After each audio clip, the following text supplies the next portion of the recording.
Vía Fórum, tengo el placer de darles de nuevo la bienvenida al Fórum Europa, la tribuna política que organizamos con la colaboración de Asisa, BT y Red Eléctrica de España.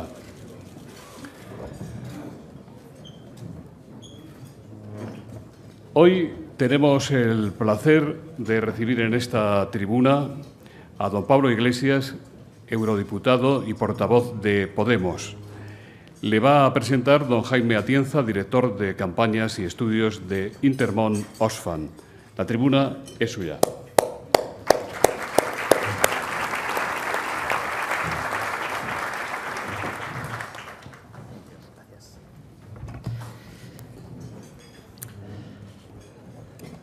Buenos días y, en primer lugar, muchas gracias a Podemos por habernos pedido a Oxfam Intermón que presentemos a Pablo Iglesias en este acto. Para nosotros es una magnífica oportunidad de poder exponer algunas de las ideas que hemos venido planteando a lo largo de los últimos informes en este año. Agradecemos también al Foro Nueva Economía la oportunidad de estar con todos ustedes.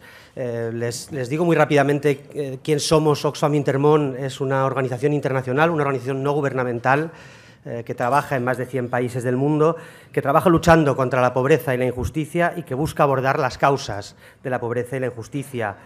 Desde nuestro punto de vista, la sociedad civil y la ciudadanía es un contrapoder fundamental del sector público, de los actores públicos y de los actores privados, y cuando hay una armonía entre sector público, sector privado y una ciudadanía activa que tiene voz y puede participar, es cuando se producen los verdaderos progresos para la humanidad y cuando las cosas funcionan mejor para la gente ordinaria, para la gente corriente y para la gente pobre, que es lo que nos importa. Nosotros hemos venido a esta invitación, hemos aceptado esta invitación con mucho gusto y somos una organización políticamente independiente. Dialogamos con todos los grupos políticos, con todos los grupos parlamentarios, como bien saben los que pertenezcan a alguno de esos grupos. Y para nosotros toda oportunidad de diálogo político y de propuesta y de participación es un momento fundamental de ejercer la voz. Y ahora mismo hay dos cuestiones que recogen nuestra preocupación, una preocupación que nace de la visión y de la implicación con las personas más pobres en muchos países y cada vez más con las personas que sufren el impacto de la crisis en España. Dos cuestiones de las que quería hablarles muy brevemente para introducir la presentación de Pablo Iglesias. La primera es la desigualdad y, para decirlo muy rápido, podemos decir que es la epidemia del siglo XXI. La desigualdad, que era una característica del mundo, ahora es una característica cada vez más intensa de nuestras sociedades y, por desgracia, España está en la parte alta del ranking. Ya saben, porque escuchan las noticias todos los días, así que no les vamos a desvelar nada, que España está en el segundo lugar en desigualdad en la Unión Europea y que España crece, la desigualdad en España crece más rápido que en ningún otro lugar.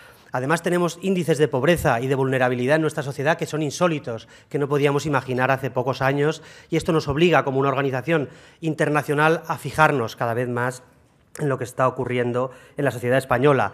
La tendencia a la que estamos abocados, si no corregimos, si no se corrige este aumento de la desigualdad, es una sociedad donde estemos con un porcentaje de población en situación de pobreza, no de pobreza extrema, de la pobreza más visible, sino de pobreza de baja intensidad, de la que no se ve, que puede llegar al 40% en 2025. Es una grave señal de alarma que nos viene de los informes de la Fundación Foessa, de las estadísticas del INE y de las proyecciones de los números que tenemos hoy en día. Es fundamental, entonces, tratar de corregirlo. Y, además, desde la conciencia de que la desigualdad extrema no beneficia a nadie. La desigualdad es un gran problema desde el análisis económico para el crecimiento económico. Es un gran problema también para el bienestar de la sociedad. Las sociedades más desiguales son más violentas, son más inseguras y, para darles una estadística muy sencilla, cuanto más desigual es una sociedad, más se gasta en seguridad privada, más armas existen y más separación termina habiendo entre los diferentes segmentos de la sociedad.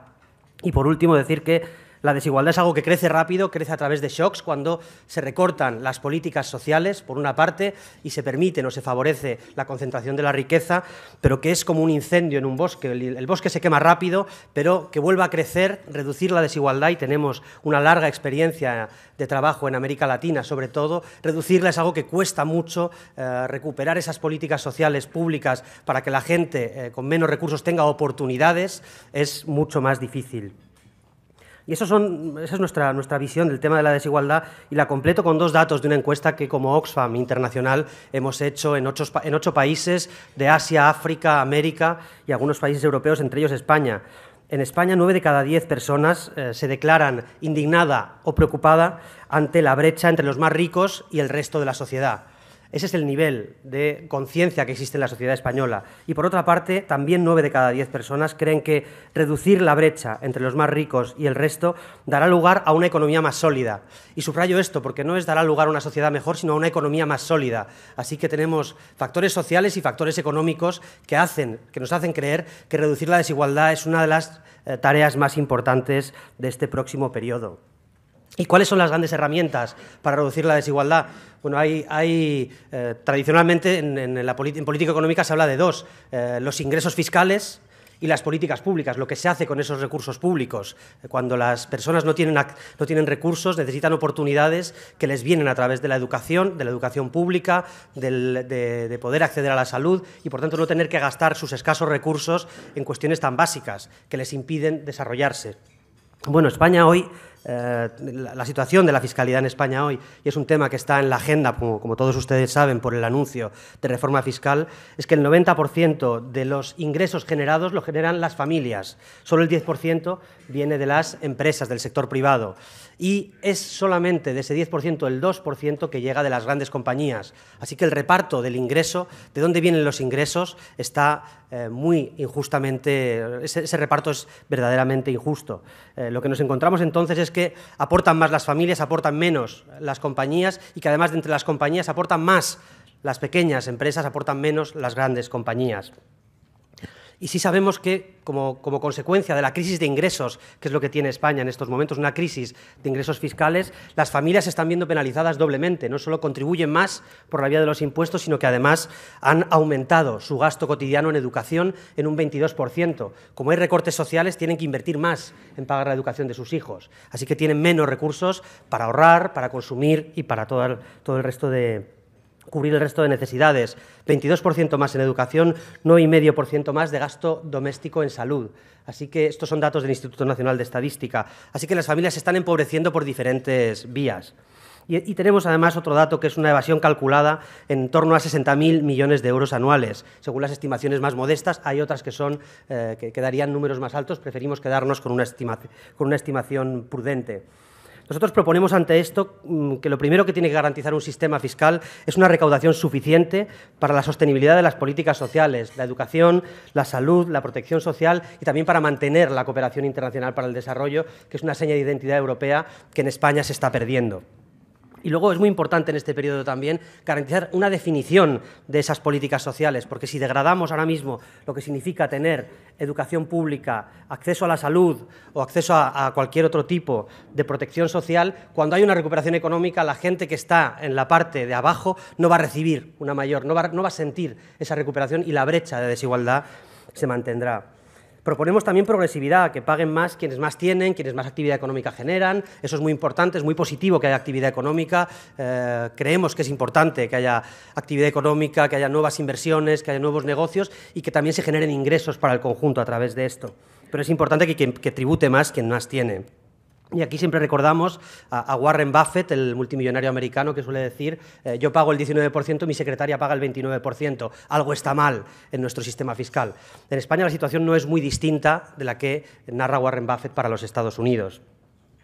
Y luego el tercer punto para nosotros es poner coto al fraude fiscal, cerrando agujeros, cerrando exenciones, manteniendo aquellas que tienen sentido. ¿Cuáles son las que tienen sentido? Las que promueven la generación de empleo en condiciones dignas, y algunas otras, no son todas las propuestas.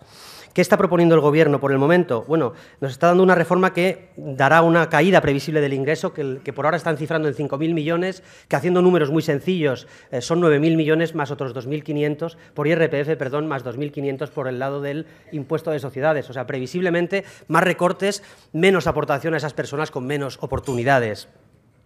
También es una reforma que, aunque recorta todos los tramos del IRPF, concentra los beneficios en las rentas más altas. Por encima de 53.000 euros, la bajada es la mayor bajada del sistema impositivo y además ya no hay progresividad. A partir de 53.000 todas las rentas pagarán lo mismo y hay una reducción de los ingresos de capital, con lo cual esos ingresos que están asociados a las rentas más altas también reducirán el ingreso y se concentrará en esos sectores de rentas altas. Y esto nos dejará con un sistema más precario y previsiblemente con políticas sociales más débiles, confiando en que una recuperación espectacular pueda mitigar esa reducción de los recursos.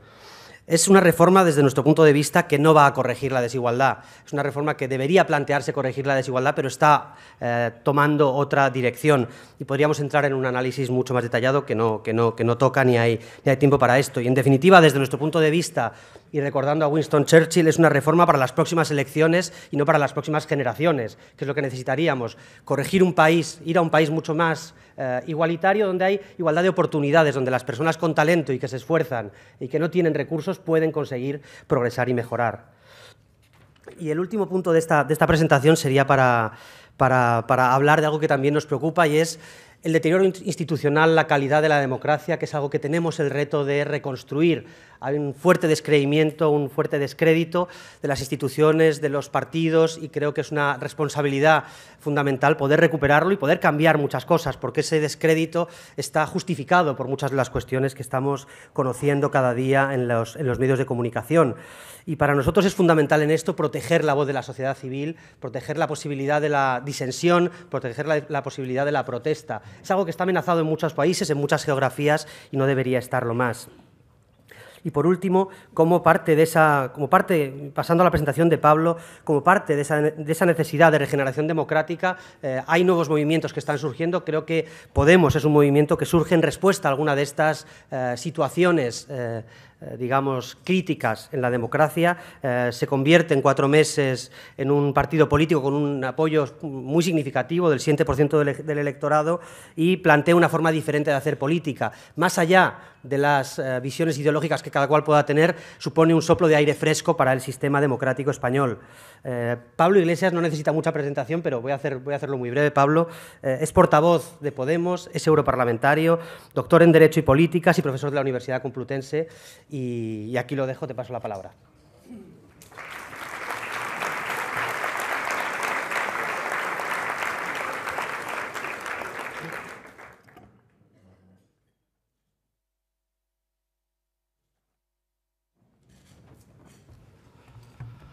Buenos días a todos y a todas. Un placer estar aquí con ustedes.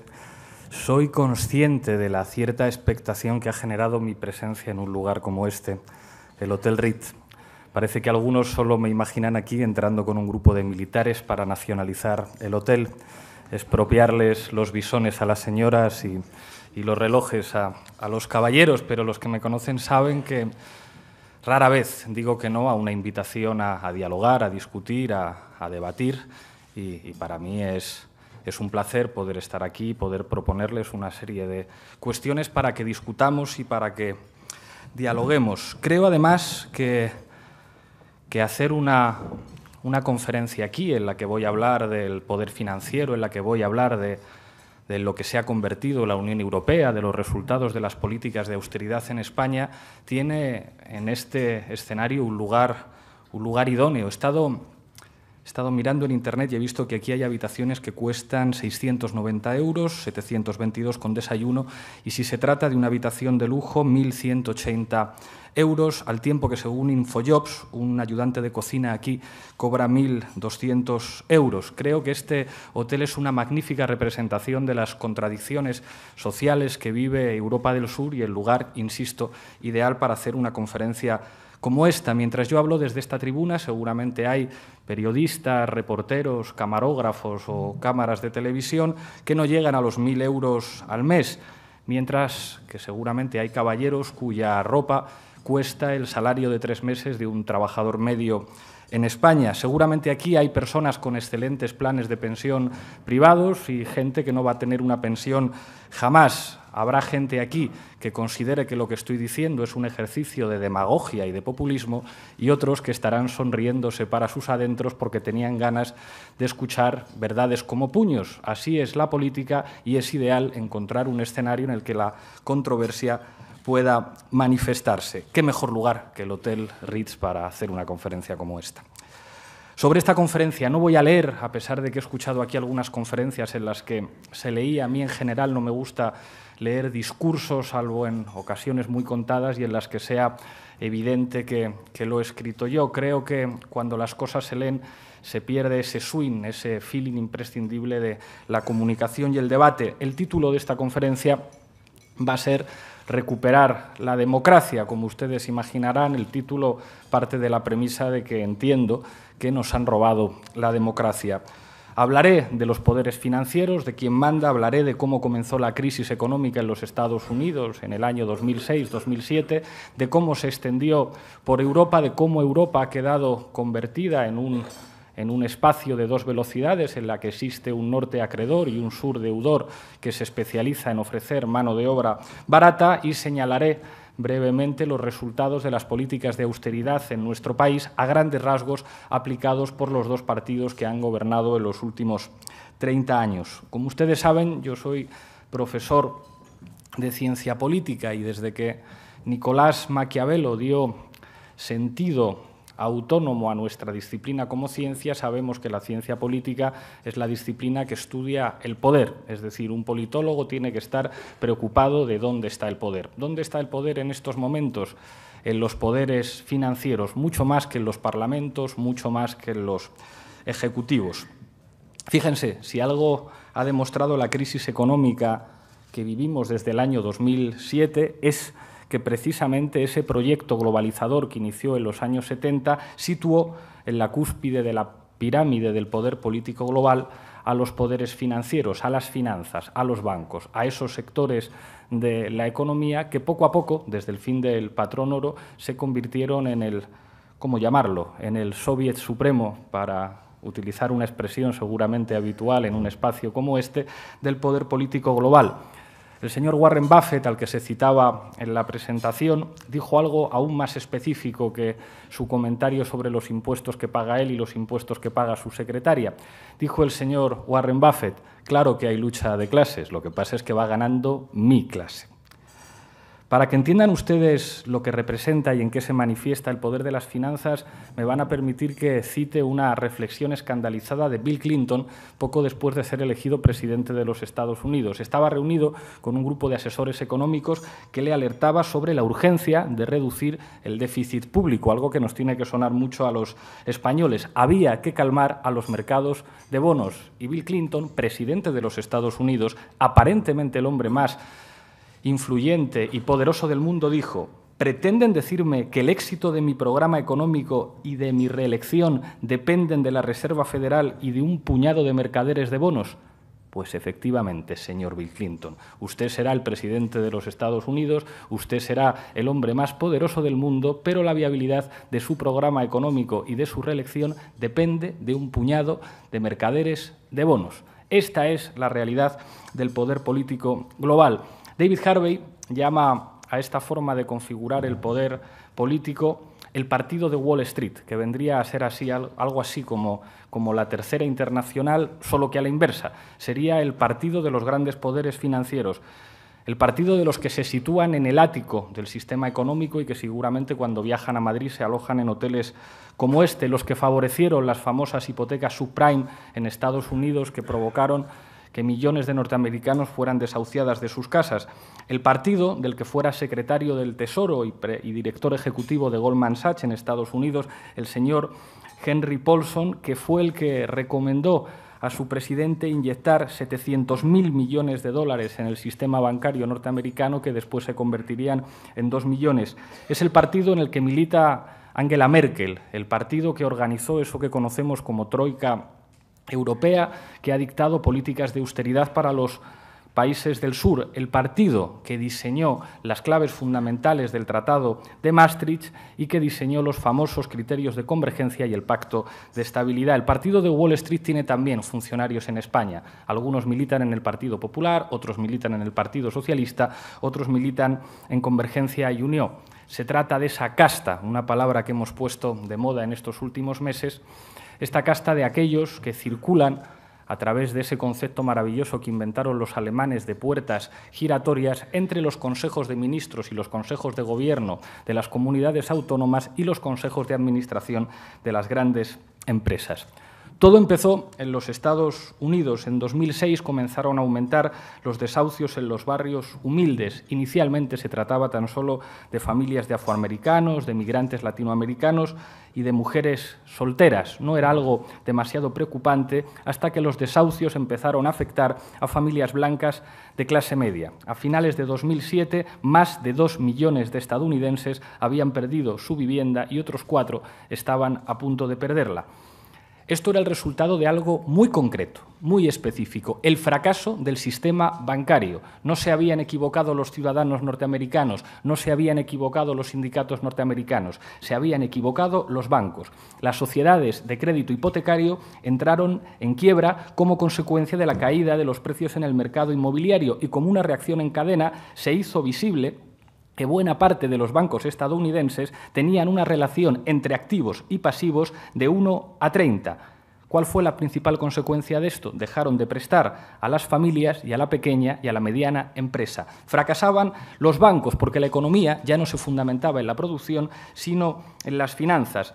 Se construyó una mentira oficial que tenía como máxima expresión las agencias de evaluación de los activos financieros, pagadas, paradójicamente, por los propietarios de esos activos financieros que estas agencias tenían que evaluar. Mintieron, dijeron que el modelo era perfectamente sostenible. Mentían las agencias de calificación y mentía también el Fondo Monetario Internacional, que siempre elogió la vitalidad del sistema financiero y que incluso en 2007 se atrevió a decir públicamente que la zona euro estaba preparada para un periodo de crecimiento sostenido.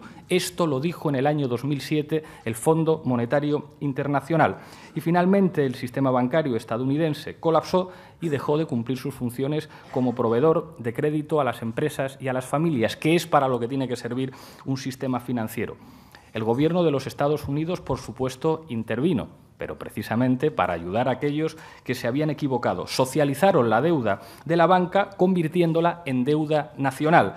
De esta manera, el 25 de septiembre de 2008, el gobierno de Bush, poco antes de la llegada de Obama a la Casa Blanca, anunciaba el plan de rescate que les mencionaba antes de 700.000 millones de dólares, que finalmente costaría 2 billones para hacer frente a los activos tóxicos que habían provocado un problema de liquidez en los bancos. ¿Cómo pudo ocurrir eso? ¿Cómo pudo ocurrir que los ciudadanos norteamericanos tuvieran que pagar las deudas de sus bancos? Pues quizá porque el secretario del Tesoro norteamericano, el señor Henry Paulson, había sido antes el director ejecutivo de Goldman Sachs. En palabras de David Harvey, era como si Wall Street hubiera decidido dar un golpe de Estado contra el gobierno y el pueblo de los Estados Unidos. Se demostró quién mandaba realmente en los Estados Unidos. ¿El presidente? ¿Los ciudadanos norteamericanos? No. Mandaba el partido de Wall Street. De esta manera, los contribuyentes estadounidenses regalaron su dinero a Morgan Stanley, a Citigroup, a Goldman Sachs y a otros estafadores del mismo estilo. Algunos pensamos que los estafadores deben estar en la cárcel, otros piensan que hay que rescatarles con dinero público. Al tiempo que ocurría todo esto, el gobierno de los Estados Unidos se negó a extender el subsidio de paro a 800.000 estadounidenses que estaban sin trabajo. Y la crisis después llegó a Europa, al tiempo que el Fondo Monetario Internacional decía que la zona euro estaba preparada para afrontar un maravilloso proceso de crecimiento sostenido. En países del sur, los llamados PIGS, a los países del sur se le añade Irlanda, Portugal, Italia, Grecia y España. Millones de personas perdían sus trabajos, se desalojaba de sus casas a las familias y los sistemas de salud y educación pública eran desmantelados mediante programas de austeridad, haciendo pasar a mejor vida eso que en las facultades de Ciencias Sociales enseñábamos que era el estado del bienestar, igual que en Estados Unidos se desplazó la carga de la crisis de las entidades financieras a los ciudadanos. Y para hacer frente a una deuda nacional sin precedentes, las poblaciones de la europeriferia tuvieron que soportar eso que se llamó políticas de austeridad y recortes de las prestaciones públicas. Aquella identificación mítica de la eurozona como paraíso de los derechos sociales, como paraíso de una cierta prosperidad, como aquel modelo de constitucionalismo europeo posterior a la Segunda Guerra Mundial que aseguraba que el trabajo era la garantía del bienestar, pasaba a mejor vida. Los países periféricos de Europa del Sur asumían que ese modelo de desarrollo económico que les había desindustrializado y había hecho que sus estructuras productivas tuvieran que ver con burbujas inmobiliarias, pelotazos urbanísticos y una absurda construcción de un modelo turístico que dejaba al país sin estructuras soberanas para gobernar, veían cómo sus modelos económicos se situaban en niveles propios de un país desarrollado y no en niveles propios de un país europeo. ¿Qué es Europa? Yo ahora soy miembro del Parlamento Europeo y como ustedes saben, en nuestro país se ha dicho que Europa era la solución a todas las cosas. En un momento sin duda de lucidez, pero que nos ha costado muy caro, Ortega y Gasset dijo España como problema y Europa como solución. Parece que Europa era la única manera en la que los españoles podíamos aspirar a salir del atraso, de la oscuridad y de todo eso que se identifica con lo peor de nuestro país y que Europa vendría a ser la solución.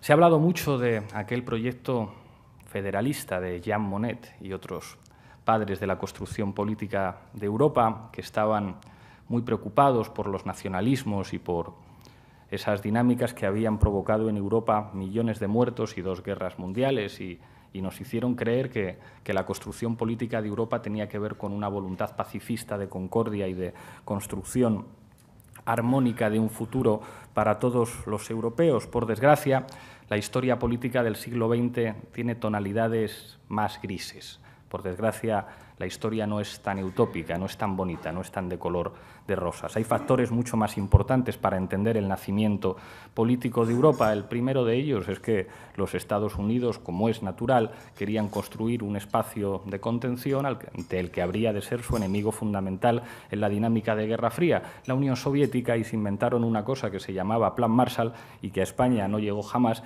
y que sirvió para asegurar un desarrollo económico sin precedentes en los años posteriores a la Segunda Guerra Mundial.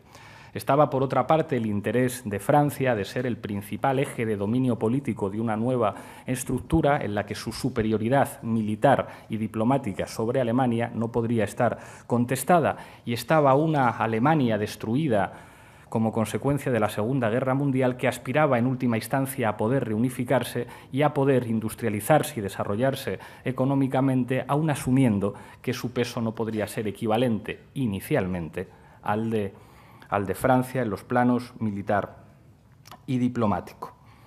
Lo que pasa es que es verdad que ese modelo de desarrollo europeo tuvo cosas buenas, que tienen que ver con eso que señalábamos antes del constitucionalismo posterior a la Segunda Guerra Mundial y con los valores del antifascismo europeo. Tenía que ver con ese pacto entre capital y trabajo que aseguraba que aquellos que tuvieran un empleo iban a poder llegar, iban a poder optar a unos estándares mínimos de bienestar social. Y es verdad que en muchos países europeos se normalizaron para buena parte de la población los sistemas educativos, los sistemas de salud y un mejoramiento incuestionable de las condiciones de vida de la clase trabajadora, así como su acceso a los derechos civiles. Tenía que ver en aquellos momentos con el éxito social de un modelo europeo que empezaría a ponerse en cuestión en los años 70. En los años 70, con el fin del patrón oro, con el terreno que sentó las bases para que más tarde Margaret Thatcher en el Reino Unido y Ronald Reagan en los Estados Unidos empezaran a desarrollar un modelo de empoderamiento político del poder financiero sin precedentes, se empezó a cuestionar eso que se conocía como economía real y empezó a cuestionar los sistemas de protección social fundamentados en el consumo, fundamentados en eso que el señor Keynes definió como la clave fundamental para el desarrollo y la viabilidad económica de los sistemas de mercado, que eran las políticas de demanda agregada. El desarrollo de ese proceso paulatino de financiarización de la economía y, por lo tanto, que situaba, ese proceso que situaba a los poderes financieros en la cúspide del poder político, tuvo un empujón definitivo con la desaparición del bloque soviético y la caída del muro de Berlín. La constitucionalización de ese nuevo modelo político de dominio en Europa se llamó Tratado de Maastricht, en el que los Estados entregaban nada menos que su capacidad de decidir la política monetaria, que en las facultades de Ciencias Políticas explicamos que es uno de los elementos cruciales para que un país tenga soberanía, poder decidir su política monetaria, y entregaban esa política monetaria a un Banco Central Europeo no sostenido aparentemente por ningún Estado-nación, aunque poco a poco fuimos supiendo que sí tomaría como referencia a un solo Estado-nación que habría de controlar la política monetaria para todos los países europeos. La Unión Europea construyó una institucionalidad extraña, cuyo único espacio de representación democrática era el Parlamento Europeo, que, como saben ustedes, está completamente vacío de competencias. Las principales decisiones que afectan a la vida de los ciudadanos europeos no se toman en el Parlamento Europeo, sino que se toman en instancias de dudosa legitimidad democrática. Algunos autores, como el señor Perry Anderson, dicen que la estructura institucional europea en estos momentos sería la que le hubiera gustado al señor Hayek. Y, desde luego, las biografías de algunos de los dirigentes europeos son para echarse a temblar. El presidente del Banco Central Europeo es el señor Mario Draghi, representante para Europa de Goldman Sachs, famoso por haber asesorado al señor Lucas Papademos, presidente del Banco Central de Grecia, para maquillar y falsear la contabilidad del Banco Central griego. El presidente de la Comisión Europea es el señor Durão Barroso, que se hizo famoso en el mundo después de haber sido el anfitrión de aquella entrañable foto en las Islas Azores con el presidente Bush, con el presidente Aznar y con el presidente Blair, que sancionó la participación de algunos países europeos en una guerra a todas luces ideal. No será casual que sea precisamente el presidente británico quien propusiera después a Durão Barroso, el artífice, por otra parte, del colapso económico de Portugal, como presidente de la Comisión Europea. Podemos pensar en el señor Jean-Claude Juncker, que a todas luces parece que va a ser el nuevo presidente de la Comisión. Supongo que ustedes se acordarán de que cuando el señor Papandreou tuvo la terrible idea de someter a referéndum en Grecia las condiciones del rescate a su país, Juncker declaró haberle llamado por teléfono para decirle que eso de someter a referéndum las condiciones del rescate lo consideraba poco leal. Ni Vito Corleone hacía llamadas telefónicas tan explícitas.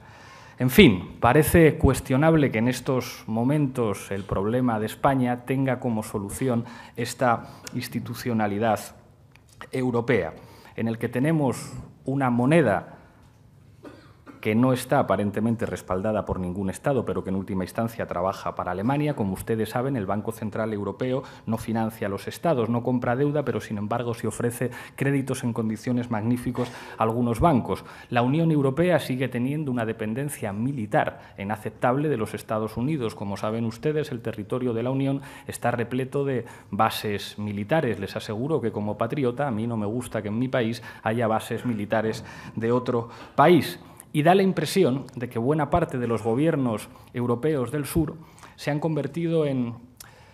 Voy a utilizar un concepto de un amigo, Manolo Monereo, que habla de nuevos gobiernos de Vichy. Como ustedes saben, en Vichy existía un gobierno colaboracionista, títere de los intereses alemanes al inicio de la Segunda Guerra Mundial. Daría la impresión de que algunos de los gobiernos del sur de Europa se relacionan con Alemania y con la troika europea como si fueran gobiernos de Vichy. Nosotros les llamamos directamente casta. Y nos da la impresión de que han puesto nuestro país en venta, con la precarización y la reducción de los salarios, con una estructura productiva débil y dependiente, con una industria poco significativa y controlada por las multinacionales, con un modelo turístico que recuerda al famoso sistema de Eurovegas que se quería utilizar en esta ciudad, en esta comunidad, para solucionar los problemas de los madrileños, con una agricultura y una pesca con no la suficiente fuerza para garantizar nada en nuestro país, con unos niveles inaceptables de importación de bienes y servicios, con un desastre de ley de costas, con una reforma inaceptable de la administración local y con una destrucción generalizada de los derechos sociales. Lo diré claramente, quienes han gobernado y quienes gobiernan en nuestro país están vendiendo nuestro país, están vendiendo a la patria, están comportándose como un gobierno de Vichy defendiendo los intereses de poderes exteriores. Cabría preguntarse en este momento qué es lo que habría que hacer. Yo soy de izquierdas, pero creo que el hecho de ser de izquierdas en este momento es poco relevante. Creo que estamos en una situación de excepcionalidad social en los que hace falta medidas de urgencia que todos los españoles que amen a su país tendríamos que defender. Hacen falta simplemente medidas democráticas, medidas de recuperación de la decencia, medidas de recuperación de la dignidad y de la soberanía en una perspectiva de construcción de una Europa distinta, una Europa que proteja a sus ciudadanos, una Europa que proteja los derechos sociales y una Europa que asuma que la soberanía popular es la base de la construcción de la democracia, mientras las decisiones fundamentales las tomen en la pirámide, en la parte más alta de la pirámide del poder financiero y los parlamentos no tengan capacidad de decisión soberana, entonces es muy difícil que haya democracia. Esto no es una afirmación para la galería. No sé si recuerdan ustedes el famoso recurso de inconstitucionalidad del Gobierno español al decreto antidesahucios del Gobierno de Andalucía. Uno de los argumentos que se presentaba era el famoso memorándum de condiciones de rescate a España, donde se decía cualquier medida que una administración pública española tome que pueda entrar en contradicción con los intereses de los poderes financieros tendrá que ser consultada con Europa. La pregunta es, entonces, ¿qué puede hacer un gobierno si no se puede tomar ninguna medida que afecte a los poderes financieros? ¿Dónde está la democracia? Cabría pensar, y este sería un argumento que se ha repetido muchas veces, que en última instancia las medidas que se están tomando servirían para salir de la crisis, que es lo que más preocupa a los ciudadanos. A los ciudadanos les preocupa el paro, a los ciudadanos les preocupa la precariedad, a los ciudadanos les preocupa que buena parte de nuestros jóvenes se vayan, a nuestros ciudadanos les preocupa que no vayan a tener pensión. Y se podría pensar, bueno, quizá todas estas medidas de austeridad que se han tomado sirven efectivamente para salir de la crisis. Repasemos a grandes rasgos las medidas que se han tomado. Reducción de los salarios de los trabajadores públicos y favorecer las condiciones a través de dos reformas laborales, una del Partido Socialista y otra del Partido Popular, para reducir el poder adquisitivo de los trabajadores, que se ha reducido un 10% en el último año. Subida de impuestos sobre los bienes de primera necesidad al tiempo que se protege a las grandes fortunas. Como saben ustedes, los técnicos de Hacienda cifran en un 23% del PIB el fraude fiscal en nuestro país.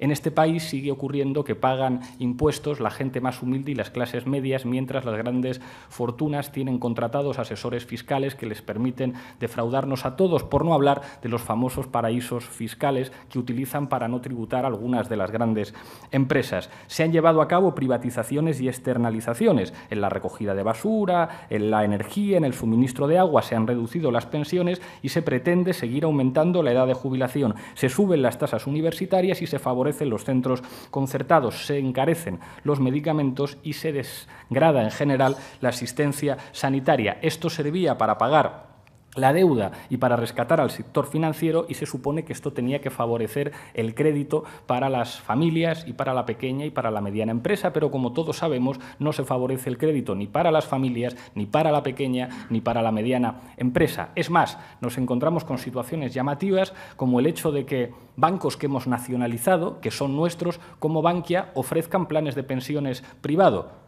¿Te emocionaste cuando Marco encontró a su madre? ¿Te sabes la canción de la abeja maya? Entonces necesitas un plan de pensiones privado. Al tiempo que se le congela la pensión a nuestros mayores, un banco que es de todos, que nos lo hemos comprado los españoles, no favorece el crédito a las familias, no favorece el crédito a la pequeña y a la mediana empresa y ofrece planes de pensiones privados. ¿Esto ha servido para salir de la crisis?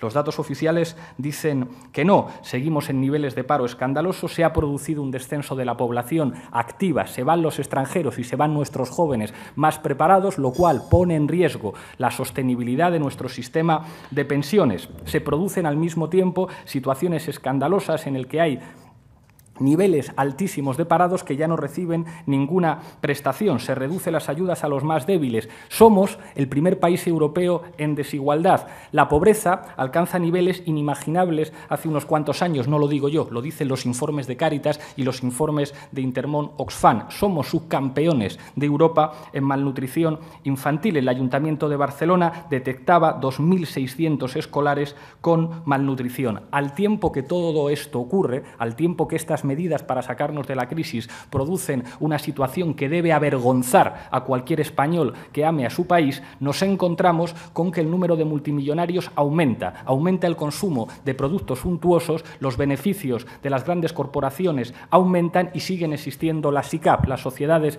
de crédito de inversión, de capital de inversión variable, que sirven para que algunos sigan sin pagar impuestos. La pregunta es, ¿ha servido todo esto para algo? Pues parece que no. Y esto tiene mucho que ver con los gobiernos de Vichy. Esto tiene mucho que ver con la casta. Esto tiene que ver con la corrupción, que no es un problema de manzanas podridas que se den todos los partidos. La corrupción es una forma de gobierno que sirve para que manden los que nunca se presentan a las elecciones, que sirve para que haya gentes con mucho dinero que puedan situar maletines con billetes de 500 euros en las sedes de los principales partidos, tanto para pagar sobresueldos como para condicionar después concesiones administrativas y políticas públicas que han hecho que en nuestro país haya aeropuertos sin aviones e infraestructuras públicas que han representado un desastre para los ciudadanos.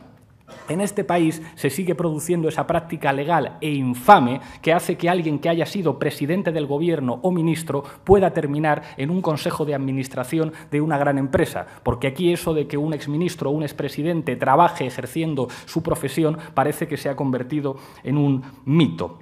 ¿Qué hacer? ¿Qué es lo que haríamos nosotros?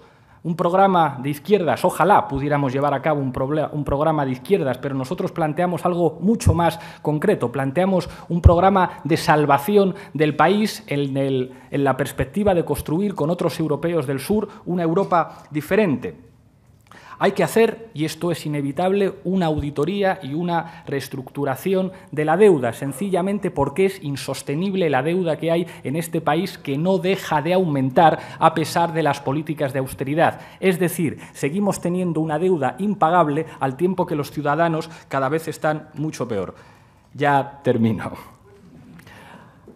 Hay que establecer el control público de una parte del sistema financiero. Esto es muy sencillo. Si el banco lo nacionalizamos, el banco es de los ciudadanos y tiene que trabajar para los ciudadanos. No se puede consentir que en este país los responsables de haber estafado a los preferentistas, los responsables de los desastres en algunos bancos y cajas de ahorros, no solamente no acaben en la cárcel o no se puedan sentar delante de un juez, sino que sigan estando en consejos de administración de grandes empresas cobrando sueldos escandalosos, al tiempo que el salario mínimo interprofesional en nuestro país es de 645 euros al mes en 14 pagas. Habrá que establecer sistemas de control para evitar la fuga de capitales y reformar el Código Penal. A mí me gustaría utilizar el Código Penal para hacer política, pero no para enviar a la cárcel a quien se manifiesta o a quien participa en una huelga general, sino para llevar a la cárcel eventualmente a los responsables de la ruina social de nuestro país, a los responsables de que haya 6 millones de parados, a los responsables de que haya familias que no pueden comprarle material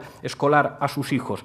Habrá que ampliar la titularidad pública de ciertas áreas de la economía. No puede ser que un país que ha construido las infraestructuras fundamentales que han utilizado para enriquecerse las empresas energéticas asista impasible a que haya cientos de miles de españoles a los que el invierno se les corte la calefacción y se les corte la luz. El artículo 128 de la Constitución permite a un gobierno tomar el control de una empresa o grupo de empresas cuando éstas estén llevando a cabo prácticas oligopólicas en contra de los intereses de los ciudadanos. Bastaría con aplicar la ley. Hay que reindustrializar el país. No podemos ser una colonia de Alemania. En este país hemos visto como un modelo de desarrollo que destrozaba la industria de nuestro país y construía una economía terciarizada que hacía nuestro país dependiente, nos sitúa en una posición en la que parece que en el mercado internacional nuestro país lo único que puede hacer es ofrecer mano de obra barata. Habrá que hacer por fin una reforma fiscal redistributiva para que las grandes fortunas paguen impuestos en este país. Aquí solamente pagan impuestos los trabajadores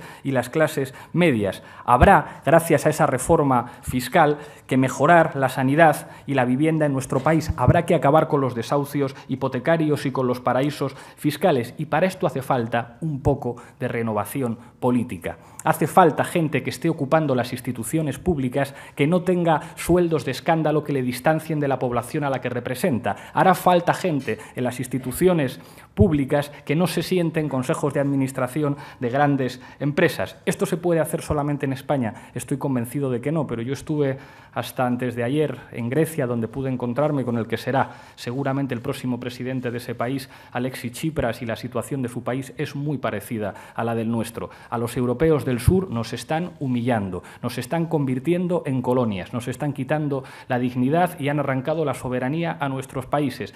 Lo que hay que hacer es algo que va mucho más allá de la izquierda y la derecha. Tiene que ver con amar a tu gente, con querer a tu país, con defender cosas muy sencillas como la dignidad, los derechos sociales y los derechos civiles y reivindicar algo que dijeron hace demasiado tiempo los revolucionarios franceses: libertad, igualdad y fraternidad. Muchas gracias.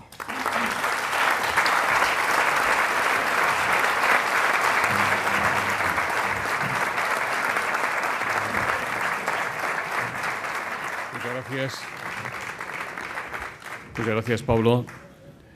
Pues comenzamos con las preguntas, si te parece bien. Santiago Fuertes dice: se dice que el mérito de Podemos ha sido recoger el voto de los que no votaban y de los desencantados de izquierdas que buscaban una opción para hacer daño a los partidos establecidos y a los poderes fácticos, a la casta, como ustedes denominan. ¿Ese voto de castigo se mantendrá en unas municipales o en unas generales? ¿O en esos casos el elector de izquierda se pondrá los dedos en las narices y optará por el voto útil? También le preguntan: ¿usted cree que los resultados de las europeas pueden extrapolarse? ¿Podemos logrará presentarse en un número significativo de ayuntamientos y autonomías para realmente estar en la política española, ya que Bruselas está muy lejos? Otra pregunta: hoy por hoy Podemos es su propia imagen, la de usted. Su formación accedió a las elecciones con su foto como logo. ¿Dejará usted el Parlamento Europeo para encabezar listas en España en las elecciones del próximo año?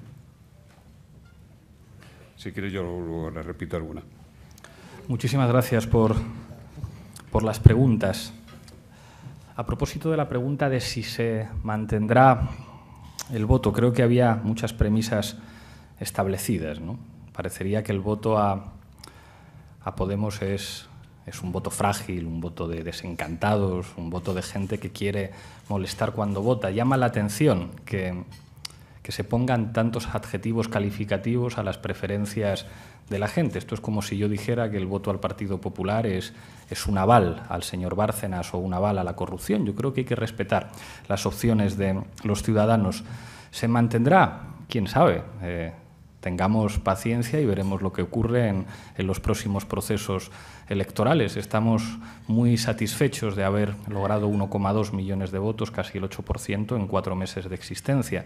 Si los ciudadanos que apuestan por el cambio político en nuestro país nos siguen apoyando, pues pasaremos a un escenario diferente. En cualquier caso, creo que es pronto para hablar de esto. Nosotros no nos consideramos una fuerza política convencional. Pensamos que Podemos es un instrumento, no es un fin en sí mismo, y debe ser una palanca que permita el cambio, y seguramente eso lo tendremos que construir con mucha más gente. Si son los resultados de las europeas extrapolables a las municipales, insisto con la cuestión anterior. Nosotros dijimos desde el principio que Podemos es un instrumento de empoderamiento ciudadano. Si fuéramos una fuerza política convencional, nos lanzaríamos a formar candidaturas, pero nosotros hemos dicho siempre que no queremos ponernos delante de la gente, que queremos ponernos detrás. Y el protagonismo fundamental en las elecciones municipales lo tendrán que tener los ciudadanos. En ese sentido, en las iniciativas que se planteen, nosotros veremos cómo podemos ayudar, cómo podemos echar una mano, pero entendiendo que no hay ninguna solución desde arriba. Para nosotros no era una cuestión meramente estética hacer primarias abiertas en las que cualquier ciudadano podía presentarse y cualquier ciudadano podía participar. Entendíamos que lo fundamental para cambiar la situación política es que la gente haga política, porque si la gente normal no hace política te la hacen otros, y cuando te la hacen otros te roban los derechos, te roban la democracia e incluso te roban la cartera. Entonces no hay soluciones desde arriba. Que nuestra fuerza política participe en las municipales no será algo que yo pueda anunciar en una rueda de prensa, sino el resultado de diferentes expresiones de trabajo y protagonismo de la gente a nivel local. La cuestión de la imagen de Podemos, es verdad que siendo inicialmente una fuerza política desconocida, tuvimos que utilizar el elemento comunicativo más útil, que en este caso era mi cara, y la presencia de alguien que se había hecho muy conocido por participar en tertulias de televisión, pero por suerte desde el día 26 eso ha cambiado y ahora la gente conoce a muchos nombres propios y a muchas caras de Podemos, y por suerte podremos construir un protagonismo mucho más coral. Respecto a futuras citas electorales, no toca hablarlo todavía. Pero no descarta usted ser la foto del cabeza de lista. Será una discusión muy importante que haya que tener, pero insisto, no hay que tener esa discusión ahora. Ahora toca hacer un buen trabajo en el Parlamento Europeo, demostrar que nuestra presencia allí es útil, que sirve para que se vea lo que ocurre en ese Parlamento, que por desgracia no es muy conocido para la mayor parte de los ciudadanos, y cuando se convoquen unas elecciones generales nos pondremos a discutir y veremos. Carlos Robles dice: los resultados electorales han sido todo un tsunami en el panorama político español, pero donde han tenido especial repercusión ha sido en la izquierda. Ustedes han mandado a la jubilación a Rubalcaba, pero en las líneas de la derecha no ha habido mayores bajas, al menos de momento. ¿El resultado final de su aparición en la escena política será una reedición de lo que se conoció como la pinza de Anguita? Es una pregunta malvada, pero creo que parte de dos premisas falsas. Ni hubo pinza cuando al señor Julio Anguita, al que, como ustedes saben, yo admiro muchísimo, representó una alternativa de cambio en este país, y en estos momentos la situación del Partido Socialista ni mucho menos refleja una situación positiva para el Partido Popular, que ha perdido muchísimos votos. Les recuerdo que una de las consecuencias más llamativas, al menos en términos politológicos, de las elecciones europeas fue que los dos partidos dinásticos de nuestro país no alcanzaron juntos ni siquiera el 50% de los votos. Tanto el Partido Popular como el Partido Socialista se encuentran en una situación particular, digámoslo así. La pinza fundamental la hemos visto en Grecia, donde el Partido Socialista y Nueva Democracia, que es el equivalente al Partido Popular, gobiernan juntos. La hemos visto en Alemania, en esa gran coalición en la que socialistas y conservadores gobiernan juntos. La hemos visto en el Parlamento Europeo, donde buena parte de las mociones el PSOE y el PP las votan juntos. Y creo que si el cambio político sigue avanzando en este país, también lo veremos aquí. A nosotros nos entristece mucho, pero por desgracia, todavía en cuestiones estratégicas, el Partido Popular y el Partido Socialista se parecen mucho. Pactaron la reforma del artículo 135 de la Constitución sin consultar a los ciudadanos. Expresidentes y exministros de ambos partidos acaban en consejos de administración. Ambos hicieron reformas laborales que merecieron la contestación en forma de huelga general de los sindicatos de nuestro país, que estarán ustedes de acuerdo conmigo en que no se caracterizan por un estilo especialmente levantisco. Ambos partidos parece que pactaron en el mes de marzo una abdicación exprés en el que han hecho entrar por la puerta de atrás al nuevo jefe del Estado, en el caso del Partido Socialista prohibiendo incluso la libertad de voto de sus diputados y impidiendo que en una cuestión fundamental para el futuro del país, como es la jefatura del Estado, en un momento de excepcionalidad, la gente pudiera al menos decir su opinión. Parece que para algunos los españoles siguen siendo menores de edad. Creo que la pinza fundamental que atenaza a los españoles es esa que forman Partido Popular y Partido Socialista. A mí me gustaría que no fuera así. Y al próximo secretario general del Partido Socialista le plantearé si tienen algo nuevo que ofrecer, aparte del lifting facial, si estarían dispuestos a hacer una auditoría pública de la deuda, si estarían dispuestos a prohibir las puertas giratorias, si estarían dispuestos a hacer una reforma fiscal para que paguen los ricos, si estarían dispuestos a plantarle cara a la señora Merkel, si estarían dispuestos a decir que la moneda es un instrumento soberano y que si existen bancos centrales tienen que ser para ayudar a los estados y a los ciudadanos, y si es así, la mano tendida. El problema es que, para desgracia de los ciudadanos españoles, hasta el momento, los dos principales partidos políticos de este país han estado de acuerdo en las cuestiones fundamentales que tiene que ver con obedecer a los poderes europeos en las políticas de austeridad, y mientras eso sea así, el cambio político no pasa ni por el Partido Popular ni por el Partido Socialista. Antonio Cabero le pregunta cuántos bancos le llamaron el lunes después de las elecciones para ofrecerles algún tipo de línea de crédito. ¿Ya le ha llamado botín o se han visto ustedes? ¿Qué mensaje quiere enviarle a los banqueros desde aquí, además del que ya les ha dado en su intervención? Hay otra pregunta que le voy a hacer. Joana Guerrero dice: ha trascendido en las redes sociales que Podemos ha renunciado a las subvenciones que tiene derecho como partido político. ¿Esto es así? Respecto a la primera pregunta, respondo lo mismo que cuando me preguntaron si me había llamado el jefe del Estado. Creo que no, pero tengo muchas llamadas perdidas en el teléfono móvil de teléfonos que desconozco, y quizá alguna sea del señor Emilio Botín o quizá alguna sea de algún banco, pero yo no he hablado con nadie y no nos han ofrecido ninguna línea de crédito. Respecto al mensaje a los banqueros, es simplemente que la democracia implica que las decisiones fundamentales las tienen que tomar los ciudadanos y que el sistema financiero es muy importante y que en este país tendrá que cumplir la ley cuando nosotros gobernemos todo el mundo, los banqueros también, y que se acabarán los indultos y que se acabarán los paraísos fiscales y que se acabarán los comportamientos imprudentes e irresponsables por parte del sector financiero que puedan poner en riesgo la situación de los ciudadanos. Y yo creo que esto es una cosa muy normal. Esto es lo que debería decirle a los banqueros cualquier demócrata, cualquier persona que ocupara una responsabilidad pública. Ustedes tienen que pagar impuestos como el resto de los ciudadanos, ustedes tienen que respetar la ley. Si ustedes llevan a cabo comportamientos irresponsables, el Estado tendrá que actuar en consecuencia porque tiene que proteger a los ciudadanos. A propósito de la renuncia a la subvención, nosotros lo que hicimos en la campaña electoral fue no pedir ningún crédito. No pedimos crédito a los bancos porque nos parece que en nuestro país quien tiene una deuda tiene un problema. Si debes dinero a alguien o si debes favores a alguien, en algún momento determinado te pueden intentar hacer valer esos favores, y hemos visto cómo algunos partidos políticos en nuestro país están endeudados con los bancos. Nosotros no queríamos estarlo y por eso hicimos una campaña electoral austera y creo que no nos fue nada mal.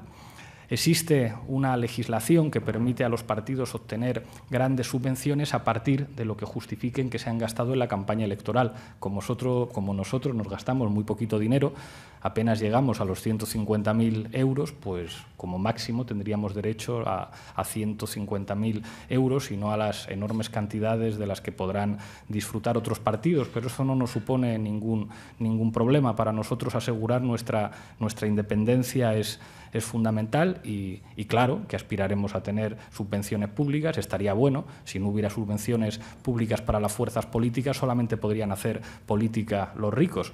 Pero no queremos estar endeudados con ningún banco y queremos poder tener como únicos acreedores a los ciudadanos. Rosa, por favor, recojan el papel que ofrece este señor. Y he vivido en Venezuela 20 qué asesoró usted a Venezuela? ¿En la represión contra mi hija, estudiante de comunicación de la Católica? No me permite. ¿Usted asesoró a Venezuela en que mi esposa no puede comprar papel toalé ni comida? ¿Usted asesoró a Venezuela en la represión de los estudiantes a tiros? Usted me dijo que... Por favor, cálmese, cálmese. Nunca ha tenido la delicadeza, aquí está su Twitter, donde usted no se ha atrevido nunca a encarar. Yo les digo, en Venezuela... Sea breve, por favor. De euros, sí, usted, el señor recibió su asociación, 3 millones de euros. Ahora le pregunto, y mi hijo no puede comprar papel, ¿cuál es? No señor. puede comprar nada. Ahora Señor. me responde, usted me va a conceder... Señor. Responda, no responda. Señor. Le he mandado 100.000 twitters. Yo soy español que he vivido 25 años y que me tuve que venir. Me perdona. Ahora, responda. Usted me va a conceder, vale. En Venezuela están matando a los jóvenes que defienden ellos. Educación, por favor. Defienden ellos y matan a mi hija, la cayeron a golpes. Una niña de 22 años. Me perdonan de corazón, pero mi esposa no puede comprar pollo ni huevos, y usted defiende eso. Por favor. Incluso planteada en estos términos, creo que debo responder a la pregunta. Yo jamás he asesorado a nadie para que repriman a nadie, ni para que golpeen a nadie, ni para que dejen a nadie en una situación económica difícil, ni tampoco para que muerdan el cuello a los niños y le saquen la sangre, que a la vista del tono del caballero que intervenía daba la impresión de que algunos nos dedicamos a eso. Creo que esta intervención es sintomática del miedo que tienen los que no se atreven a discutir con prudencia, con buenas formas y con argumentos. Yo creo que en América Latina en los últimos años han pasado cosas muy interesantes y que pueden merecer una discusión muy interesante, con argumentos.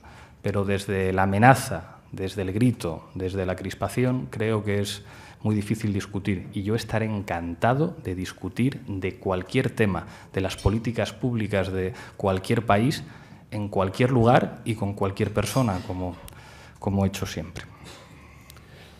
En nombre de nuestra organización pedimos disculpas, no estaba obviamente previsto. Rosa Carriegos dice, algunos le comparan a usted con el Felipe González de los años 70. Incluso algunos consideran que usted es más moderado que Felipe González en aquella época. ¿Propugnaría usted una OTAN de salida ya?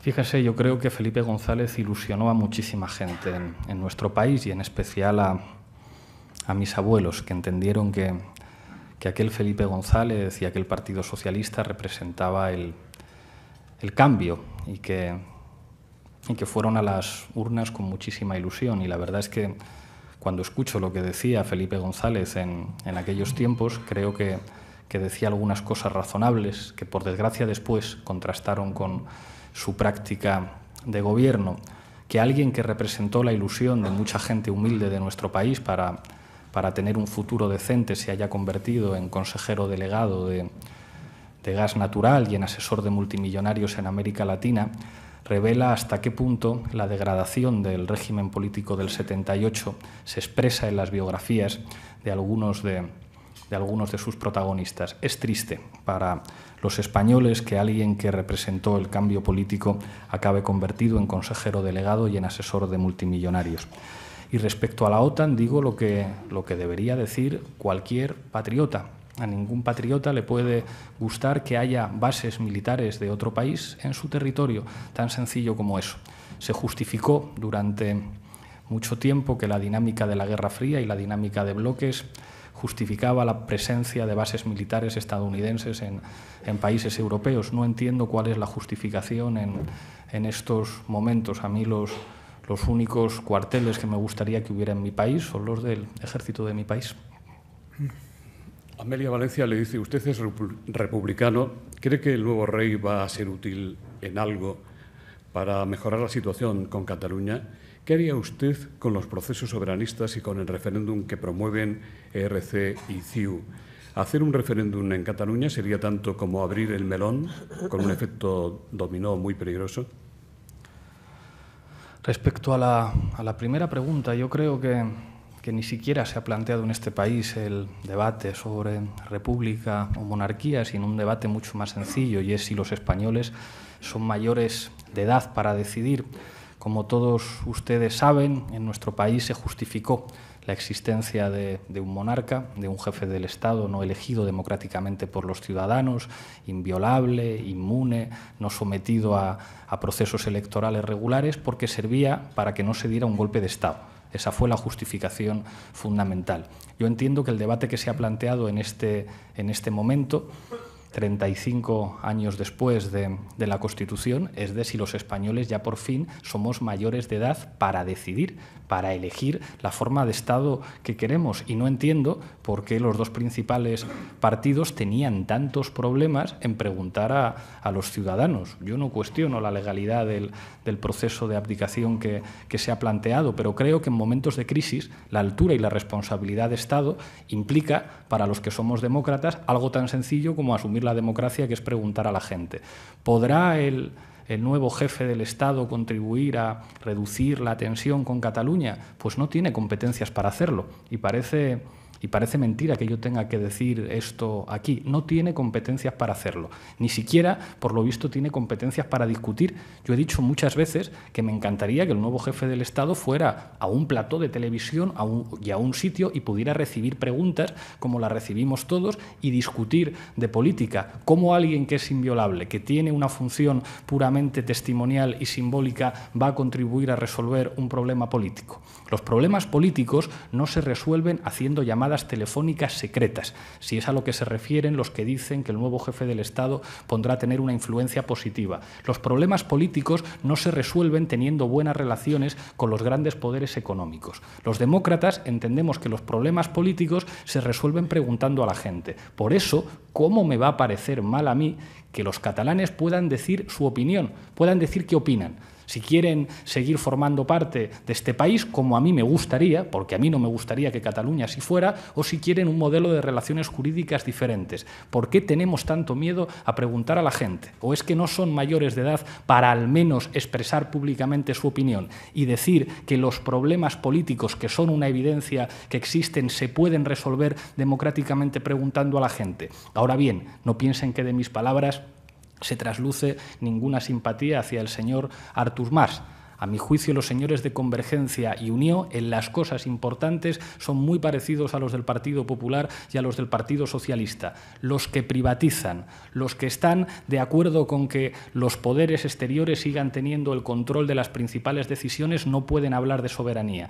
La soberanía es incompatible con la destrucción de su principal dispositivo de ejecución, que es la administración, que es lo que destruye los que privatizan y los que en última instancia asumen políticas que van contra los ciudadanos. A mi juicio, a la hora de la hora, los señores de Convergencia y Unió son como los señores del Partido Popular. No tienen más patria que su dinero. Ahora bien, ¿cómo me va a parecer a mí mal que se pregunte a los ciudadanos de Cataluña cuál debe ser su futuro? Se dice que Convergencia y Unió se podría conformar in extremis con un modelo como el de Navarra. ¿Usted es partidario de que haya dos Españas, la del País Vasco, Navarra, con un concierto, etcétera? A mí me gustaría que hubiéramos sido capaces de construir un país en el que todo el mundo se sintiera a gusto. Un país en el que, independientemente de la lengua que uno hable, de la cultura que uno hable, de la sensibilidad nacional que uno tenga, se sienta a gusto en el marco de las instituciones de un Estado plurinacional. A mí eso me hubiera encantado. Pero creo que, por desgracia, algunos han sido muy irresponsables y han tratado de imponer una idea de España con la que yo no me identifico como español. Ese país que representó Berlanga de manera lúcida e irónica en la escopeta nacional ha sido el país que muchos han querido representar, identificando nuestro nuestro país, con señores con tirantes con la bandera rojigualda y puros en palcos de equipos de fútbol, con una imagen que Machado describía como la España de charanga y pandereta. A mí me gustaría construir una España diferente, una España que tenga que ver con el país real. Pero entiendo que en ese marco hay muchos ciudadanos en Cataluña, ciudadanos en Navarra y la Comunidad Autónoma Vasca, ciudadanos en Galicia, que no se sienten cómodos. Y ya me gustaría a mí que se sintieran cómodos y que pudiéramos construir algo juntos. Pero creo que la respuesta a este tipo de problemas es preguntar a la gente si los catalanes o los navarros se sienten más a gusto con un modelo de relaciones jurídicas diferente, pues ¿qué le vamos a hacer? Es que la democracia es así. La democracia es preguntarle a la gente lo que opina y tratar de adaptar las decisiones a lo que la gente opina. Miguel Folgueira dice, como eurodiputado, ¿qué relato sobre ETA va a llevar a Europa? ¿El de un conflicto como hace ETA o el de una banda asesina? No sé si tendré la oportunidad en Europa de hablar de ETA. Si hablara de ETA, diría que el terrorismo ha producido un enorme dolor en nuestro país. Eso es indudable. Pero también diría que tiene explicaciones políticas, porque si no tuviera explicaciones políticas no se entendería por qué el gobierno de Felipe González se sentó a hablar con ETA, no se entendería por qué el gobierno de José María Aznar se sentó a hablar con ETA, no se entendería por qué el gobierno de Rodríguez Zapatero se sentó a hablar con ETA. Hablar de un problema y tratarlo de analizar políticamente no implica estar de acuerdo con él. Yo puedo hablar del cáncer y hablar del cáncer no implica que yo esté de acuerdo con el cáncer. Si tuviera que hablar de lo que significó el ejército republicano irlandés en la relación entre Irlanda y el Reino Unido, de lo que significó ETA, teniendo claro mi rechazo y mi condena hacia actos que arrebataron la vida a cientos de personas, trataría de comprender las claves políticas fundamentales, que es, como todos los hombres de Estado de nuestro país han reconocido, la clave para superar los problemas políticos y avanzar hacia soluciones democráticas. Daniel Foroda, aparece El Confidencial, dice, ¿recibió usted invitación de la Casa Real para acudir al besamanos con los nuevos reyes en el Palacio Real? Por cierto, nosotros le invitamos a usted a intervenir en este coloquio por WhatsApp y nos contestó en segundos. Hay otra pregunta sobre el rey. Ramón Darío Molinari dice, como republicano, ¿qué le parece la celeridad del gobierno para aforar contrarreloj al rey Juan Carlos, conocidos ya por la opinión pública varios asuntos? Respecto a la invitación al besamanos, lo cierto es que no. Nos invitan a bastantes pocos eventos de esta naturaleza. No sé qué hubiéramos decidido si nos hubieran invitado. Quizá hubiéramos decidido dar la sorpresa y acudir, ante lo que seguramente habríamos arrebatado buena parte de la atención mediática a los nuevos reyes de este país. No sé si después de decir esto nos van a invitar a alguna cosa. Respecto a la celeridad, esto no es una opinión como republicano, creo que a cualquier ciudadano le tendrá que parecer que es incompatible el aforamiento con la igualdad ante la ley. En las democracias todos los ciudadanos tienen que ser iguales ante la ley, que eso significa que si uno comete un delito se le tendrá que juzgar. El aforamiento significa, y hay que decirlo claramente, que si el señor Juan Carlos de Borbón comete un delito, no se puede sentar delante de un tribunal, que puede quedar impune. Yo pregunto, ¿hay un solo argumento democrático para defender que haya una persona que no se siente ante un tribunal si comete un delito? No lo puedo entender, no lo puedo entender. Álvaro Revuelta y Josefina Hidalgo le preguntan, ustedes han estado la semana pasada en Atenas. Se dice que para negociar el papel de los 5 eurodiputados de Podemos en el grupo de izquierdas en el Parlamento Europeo. ¿Cómo será ese papel, teniendo en cuenta que la aportación de Podemos es de las más importantes de ese grupo? Finalmente, ¿tendrán ustedes un vicepresidente en el grupo, a lo que Izquierda Unida se opone? No estuvimos en Atenas para negociar las condiciones de nuestra participación en el GUE, que es al grupo al al que nos hemos sumado encantados en el Parlamento Europeo, porque entendemos que es el que defiende la democracia y la recuperación de la soberanía para Europa. Estuvimos para encontrarnos con Alexis Tsipras y con los compañeros de Syriza y valorar alternativas de gobierno para impulsar el cambio político en nuestros países y en Europa del Sur en general. Respecto al Parlamento Europeo, ya hay una configuración de presidencias y vicepresidencias que nosotros hemos aceptado por consenso. Es cierto que el debate no ha estado exento de diferencias y de criterios dispares, pero no me voy a referir aquí a esos debates. Entiendo que podremos trabajar en el futuro y nosotros estamos razonablemente satisfechos en la medida en que una de nuestras propuestas se atendió.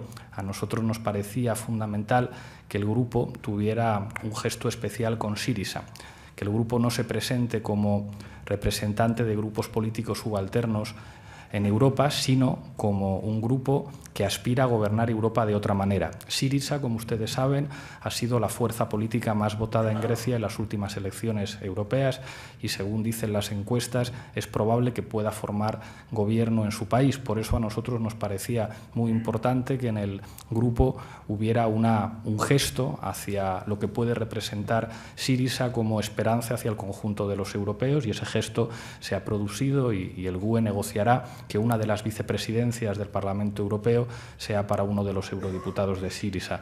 Nosotros estamos encantados con ello, participaremos en el grupo, ahora toca hablar de las comisiones y estamos encantados de estar allí.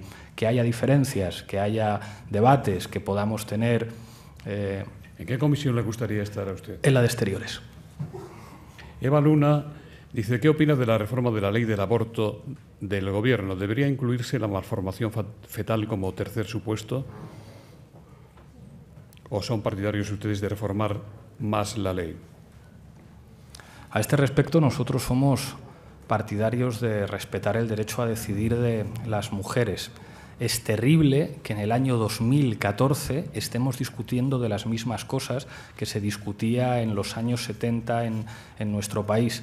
La decisión de interrumpir un embarazo no es una decisión fácil para ninguna mujer, pero creo que los países normales, que los países decentes entienden que tienen que proteger el derecho de las mujeres a tomar decisiones sobre su propio cuerpo. La hipocresía moral de aquellos que asumen las situaciones de hecho según las cuales la interrupción de un aborto se convertirá en un privilegio de las señoras que se pueden pagar viajes al extranjero o que pueden pagarse intervenciones privadas nos parece inaceptable. No se reducen las interrupciones de embarazos porque haya legislaciones restrictivas, simplemente se convierten en el privilegio de los que pueden pagar. Nosotros entendemos que el derecho de una mujer a decidir sobre su propio cuerpo tiene que estar protegido por las instituciones públicas y garantizado por la sanidad pública. También le preguntan...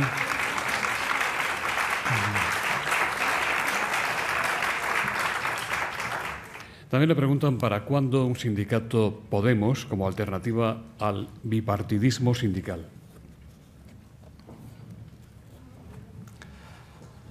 Se ha hablado mucho en los últimos tiempos de los sindicatos y hemos visto en algunos de ellos prácticas inaceptables y que son mucho más dolorosas cuando proceden de aquellos que están obligados a defender a los débiles, pero no podemos tirar al bebé junto al agua sucia. El derecho de los trabajadores a organizarse en sindicatos es una de las bases fundamentales de la democracia. No hay democracia sin derecho de huelga, no hay democracia sin derecho de los trabajadores a asociarse. Los sindicatos son los portadores de las conquistas sociales en los últimos 150 años en Europa. Pero nosotros no estamos aquí para dar lecciones a nadie ni para fundar sindicatos, sino para apoyar a todos los trabajadores que se organizan. Lo hagan en comisiones obreras, lo hagan en UGT, lo hagan en CGT o lo hagan en diferentes estructuras sindicales. Nosotros estamos para ponernos detrás de aquellos que pueden contribuir al cambio político y apostar nuestro granito de arena. Seríamos unos imprudentes si dijéramos que vamos a fundar un sindicato. Hay que respetar a la gente que hace sindicalismo, hay que respetar a la gente que trabaja. Terminamos ya con estas preguntas de María del Pozo, de Amnistía Internacional. ¿Qué considera que la Unión Europea debe hacer en relación a Guantánamo, el proceso de paz en Colombia y derechos humanos y libertad de expresión en Rusia? Para terminar, no está nada mal. No está nada mal. Pues creo que en los tres casos la respuesta debe ser muy parecida. La defensa de la Declaración Universal de Derechos Humanos, que hemos visto que es incompatible con la situación de limbo jurídico que se produce en Guantánamo, que hemos visto que es incompatible con la situación de sistemática violación de derechos humanos en Colombia, donde vemos cómo se sigue asesinando a sindicalistas, y que vemos incompatible con una articulación del poder político en Rusia, que muchas veces es lesiva de los derechos civiles de los ciudadanos, tan sencillo como defender políticas de promoción de la democracia y respeto de la Declaración Universal de los Derechos Humanos. Es triste haber llegado a un punto en el que defender que se aplique la Declaración Universal de Derechos Humanos, que han firmado la mayor parte de los países del mundo, se haya convertido en algo tan radical. Pues ya para despedir el acto, en nombre de las entidades que hacen posible este foro, Asisa, BT y Red Eléctrica de España, José Castell, de BT, va a despedir el acto. Muchas gracias, José Luis. Este año BT cumple 25 años y es un orgullo constatar que este evento, tras tal vez 15 años, sigue teniendo una gran calidad, tanto por número y calidad de asistentes como por el abanico de ideas presentadas. Muchas gracias a Jaime Atienza por recordar los temas fundamentales. Gracias también a Pablo Iglesias, que comentó que su presencia aquí podía causar controversia. Yo creo que me atrevo a decir que ha causado también claridad, y en un foro lo fundamental es el debate y la claridad. En nombre de los patrocinadores del Fórum Europa, Asisa, Red Eléctrica y BT, agradeceros a todos vuestra presencia y desearos un feliz día. Gracias.